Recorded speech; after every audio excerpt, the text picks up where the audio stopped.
to talk about Barbie and Oppenheimer for a quick second. The Barbie and Oppenheimer movies, everyone's been trying to relate them, and they can't relate them because they're fucking re- Haas is the smart guy who's going to relate Barbie and Oppenheimer without having seen either movie. They're not even out yet, right? I'm going to talk about Barbie and Oppenheimer and how they're interrelated. Unironically, this is not a joke. I'm going to tell you how these movies are related. You're going to go into the theaters and watch these movies, and you're going to realize Haas Aldin was so correct. Let's begin. We're going to talk about Barbie, okay? Twin Peaks, Stranger Things, Fallout, the Fallout games, Fallout 3, Fallout 4. What's that movie from the 1990s about where everything's in black and white and they start seeing it in color? There's a very recurring theme in American cinema, and I think it goes to the 1990s was the first time this started happening. Could be wrong about that, but I'm pretty sure it started in the 90s. But there's a very recurrent theme in American culture, popular culture, cinema, video games, and TV about this kind of American Gnosticism. What is American Gnosticism? American Gnosticism begins with the portrayal of an idyllic and idealized 1950s. Everything is hunky-dory, so to speak, as they used to say it. Everything's clean. Everything's white, because it's a parable for white supremacy also. It's very patriarchal. It's a traditional nuclear family.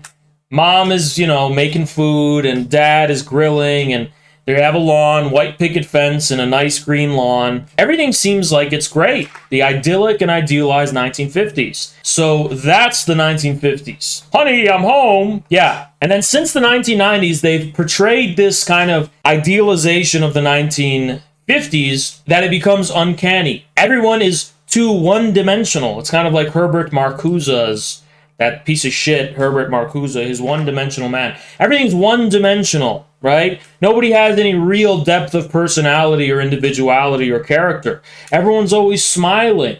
And the other colors of the human personality are all repressed. And then as the story progresses, you begin with this idyllic kind of communities, idyllic kind of American small town. It goes, things are not what they seem, right? Behind the surface of the idyllic, good, perfect community, where everyone is so stupid and naive because they're happy, the real depth, subjectivity reveals itself. There's a grand conspiracy of some kind going on, where people are being trapped within this world. And, maybe there's variations to how things go wrong that ruin the fantasy. So in the Fallout games, what happens is that you have a very uncanny juxtaposition between the idealized 50s culture, right, and the aftermath of a devastating nuclear war where there's mutants and all these destroyed society with all these monsters and all this kind of decay and crime, where all these remnants from the old society are still there. The smiling Pip Boy. And he's smiling with a thumbs up. But the juxtaposition is with a kind of, BioShock is a great example of it as well, right? This is a very cheap theme in American, very overused. It's American Gnosticism. And behind the background of these idyllic communities is some kind of like maniacal scientists or aliens, or there's a cult of some kind. There's some deep kind of horror in the background that's being covered up. So it's like the 50s idealized, idyllic American small town community, and things are not what they seem, and things go terribly wrong, which show a deep kind of horror behind this appearance of a utopia. That is a very, very strong theme in American contemporary, since the postmodern fiction, since the 1990s we'd call it, right? But other series do reveal this. The Fallout series, which is one of the most famous examples of this kind of ironical juxtaposition. Well, that one is the connection to Oppenheimer is very clear. It's just nuclear war, nuclear bombs. There's radiation from nukes. There's something about that that's very direct. Stranger Things, on the other hand, was extremely interesting. For such a disgusting show that it is, there's also a Soviet dimension to it. So in Stranger Things, they repeat in one of its seasons, I forget which one, I think it was season 3, they do repeat the trope of the American Gnosticism, but instead of the 50s, they make it the 1980s. specifically in the form of a 1980s American mall, an idyllic, nice American mall in the 1980s. But it turns out that behind this mall, it's a Soviet spy program to collect data and conduct experiments on Americans. So that one, it's a pretty direct thing. More interestingly, in Stranger Things, what you had is a nuclear plant. It's a key word, nuclear, right? Nuclear plant behind the idyllic Stranger Things small town community, which was actually a cover for the government conducting experiments to unleash monsters from another dimension. And this is what the Soviets did as well. The Soviets had these labs where Soviet military authorities and leaders would force its atomic scientists to use their atomic technology to kind of rip open the fabric of reality and unleash the monsters from Stranger Things. If we can kind of psychoanalyze it, this is too heavy of a word, if we could just kind of vaguely penetrate beneath the surface, we kind of see something about the atomic age of splitting the atom we associate for some reason with the splitting of America's golden age, America's good, America's sense of, idealized self. What is responsible for these associations? Well, I'll put it this way. The 1950s were marked by an era, in the eyes of American popular consciousness today, an era of naivety, blissful naivety and happiness, where people did not realize the horror that they had unleashed, which destroyed classical modernity itself. This was a severe break with classical, what we call classical modernity, upon whose foundation things like Newtonian physics rested, and also a view of the natural world according to which the world was comprised of particles, right? Atoms, like billiard balls suspended into space, clashing with each other and interacting with each other in ways that are logically consistent. In quantum mechanics, the whole possibility of logical consistency completely disappears in the midst of both theoretical and experimental data. Okay, so the data conflicts with what our limited sense of logic, at least within the frame of classical modernity, can afford and can handle, right? And ever since, we have never recovered from that, when you think about it. We never recovered from splitting the atom. We never recovered from Einsteinian relativity. We're still coping about that to this day. What political event have we not recovered from? It's the October Revolution, of course, Leninism, or what we just call the October Revolution. Just like how the world didn't recover from the French Revolution for like a century, we did not recover from the Russian Revolution. We are haunted by the ghost of the Russian Revolution in the form of mass politics, pseudo-populisms, this kind of bizarre transformation of politics from something that's the result of a gentleman's disagreement of opinion into this kind of irreducible partisanship, which is de-individualized. You know, the October Revolution, which introduces this kind of strange and paradoxical relationship between consciousness and the object, between subject and object, between the party political representative and the political subject it's supposed to represent. Nobody cares about the legitimate formal procedures of American democracy. We care about the hyper-partisan information warfare. We care about who Beyonce tells us to vote for. We don't actually care about the people we vote for. Or we care about Trump and his great grand personality. I think the atomic age is a proxy, the splitting of the atom in particular, with nuclear weapons, that's a proxy for some fundamental split at the level of classical modernity itself.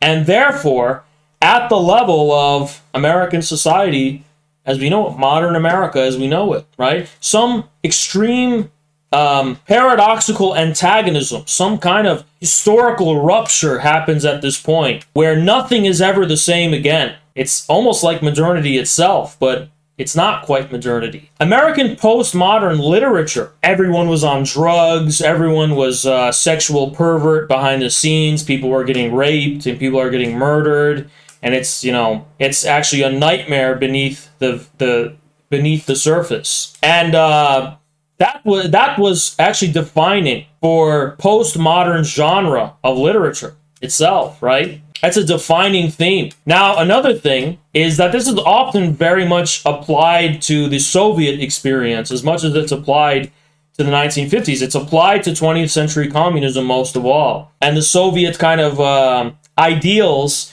with this very grim, gray reality where everyone had British accents. And its covering up of the truth. The politicization of science. That was HBO Chernobyl. But if you just kind of think a little more abstractly, it is copy and paste a few things, and it's the same postmodern genre of subverting a society's idealization of itself, or it thinks it's doing this at least, right? It doesn't have to be the Soviet Union. It could be the American 1950s. It could be any kind of idealized representation of the 20th century that they will show and try to subvert. And this opens, and people who watch this feel subjectively engaged. When a midwit watches HBO Chernobyl, or watches Stranger Things, or watches these feminist movies, the new Stepford Wives movie, they're like, oh, I know that things are not what they seem. And then once things kind of go wrong, then they're like, I knew that. That's some real shit. Welcome to the real world. The real world is when I go to New York and I get jumped by a crackhead. Welcome to the grimy, dirty truth of the real world. All your ideals don't hold up. This is the real world. Okay, so once we get and enter into the real world, so to speak, forget about all these like heroism, morality, goodness, justice, all kind of become reduced to the intensity, two extremes. On the one hand, it's like a love couple. Social or political ideals become the background of a story about personalities, right? Or it becomes the opposite extreme, where it's about a kind of deep connection to nature. Classical modernity, the artifice of classical modernity, inauthentic, basically. The 50s are inauthentic. Soviet Union is inauthentic. Can they make a Fallout game which doesn't have these references, these ironical references to the idealizations of the 1950s? Like, can we just have a Fallout game that's just like all shit? You can't just have a Fallout game just full of those monsters. You need to juxtapose it to this fallen ideal, right? You can't have Stepford Wives that just begins with robots killing everyone. You're right, there is something very adolescent about it. Children do love it, but so do American adults, and that's the problem. But Five Nights at Freddy's. Oh, Freddy looks like he's like a nice Freddy Fazbear. He's like, looks nice, but he's really bad. You know, it's a perfect example. This is what is actually targeted here. The era of classical modernity. The era of trains. Go to point A, go to point B. There's no room for the complexity of the cars, right? This is classical modernity, right? So, on a few levels, on one level, the atomic age, the nuclear bomb, symbolizes the splitting of the atom of classical modernity, right? On the other hand, it literally is this. We have not developed a philosophy, we have not developed a culture, we have not developed an outlook or an ideology or an understanding of politics even fit for the atomic age. We don't understand atomic technologies. We don't understand the implications of them at a sociological, cultural level. The relations of production have not caught up to the forces of production.